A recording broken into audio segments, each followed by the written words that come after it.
Central government ने अभी अभी 2 रुपए बढ़ाया है पेट्रोल और डीजल के ऊपर।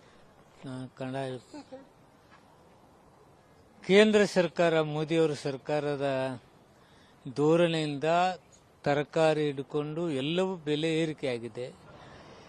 ದುರ್ದೈವದ ಸಂಗತಿ ಅಂದ್ರೆ ಇವತ್ತು ಬಿಜೆಪಿಯವರು ನಮ್ಮ ಸರ್ಕಾರದ ವಿರುದ್ಧ ಪ್ರತಿಭಟನೆ ಮಾಡ್ತಾರೆ. ಅವ್ರೇನಾದರೂ ನಿಜವಾಗಿ ಜನರ ಬಗ್ಗೆ ಕಾಳಜಿ ಇದ್ರೆ, ಕರ್ನಾಟಕ ರಾಜ್ಯದ ಜನಗಳ ಬಗ್ಗೆ ಕಾಳಜಿ ಇದ್ರೆ ಮೊದಲು ಮೋದಿಯವರ ವಿರುದ್ಧ ಪ್ರತಿಭಟನೆ ಮಾಡಲಿ. ಪ್ರತಿ ಹಂತದಲ್ಲಿ ಡೀಸೆಲ್ ಪೆಟ್ರೋಲ್ ಏರಿಸ್ತಾನೆ ಇದ್ದಾರೆ. ಮತ್ತೆ ಇವತ್ತು 2 ರೂಪಾಯಿ ಏರಿಸಿದ್ರಿಂದ 2 ರೂಪಾಯಿ ಏರಿಸೋದ್ರಿಂದ ತುಂಬಾ ಬಡವರಿಗೆ ತೊಂದರೆ ಆಗ್ತಿದೆ.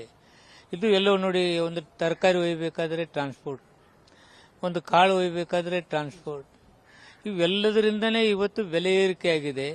ಬೆಲೆ ಏರಿಕೆಯನ್ನ ತಾವು ಮಾಡಿದ ಬೆಲೆ ಏರಿಕೆಯನ್ನ, ಕೇಂದ್ರ ಸರ್ಕಾರ ಮಾಡತಕ್ಕಂಥ ಬೆಲೆ ಏರಿಕೆಯನ್ನ ಮುಚ್ಚಿ ಹಾಕಲು ನಮ್ಮ ಸರ್ಕಾರ ಮೇಲೆ ತೇಪೆ ಹಾಕುವಂತ ಕೆಲಸ ಮಾಡ್ತಾ ಇದ್ದಾರೆ.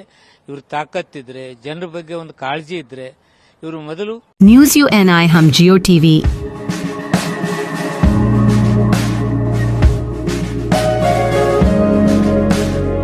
ई बाबा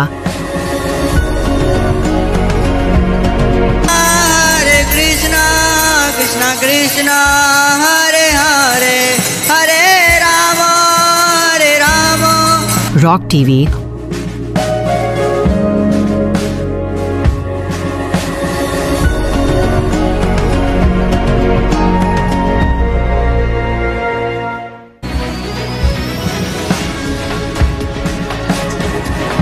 और प्ले ऑन टीवी पर उपलब्ध हैं। हरे कृष्णा कृष्णा कृष्णा हरे हरे हरे राम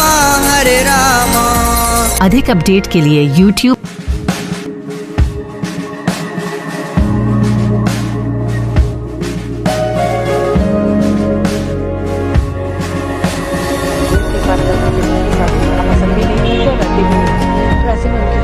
और Facebook पर फॉलो करें।